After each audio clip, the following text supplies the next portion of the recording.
Hello বন্ধুরা, আমি পাপিয়া নতুন একটা ভিডিও নিয়ে চলে এসেছি। এই দেখো, একটা ইলিশ মাছ কিনে এনেছি। এর আমি ভাপা বানাবো, সেই রেসিপিটা তোমাদেরকে দেখাবো।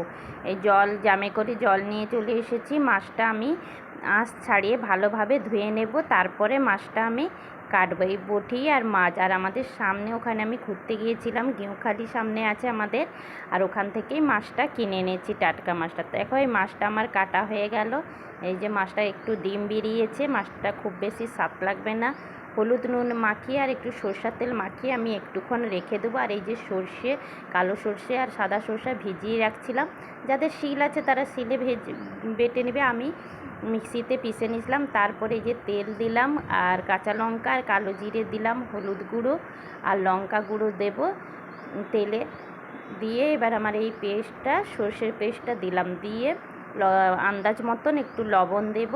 লবণ দিয়ে তারপর ওই বাটিটায় জল দিয়ে আমি ওতে ঢেলে দেব। একটু বেশি করেই জল দিতে হবে, কেন মাছগুলো তো কাঁচা, ওগুলো ভাপা হবে। আর একটুক্ষণ ফুটে যাবার পরেই আমি মাছগুলো ঝোলে দিয়ে দেবো, দিয়ে ঢাকা দিয়ে দেবো। আবার একটু খুলে মাছগুলো আবার লৌটিয়ে দেব, দিয়ে আবার আমি ঢাকা লাগিয়ে দেবো। ডালে এক পাশ হবে, এক পাশ ভালো মতন হবে না, তাই এই রকম হয়ে গেল আমার। এবার নামিয়ে এতে একটু সর্ষের তেল ছড়িয়ে দেব। কেমন লাগলো ভিডিওটা তোমরা কমেন্ট করে জানাবে, আর ভিডিওটা ভালো লাগলে লাইক আর শেয়ার করবে।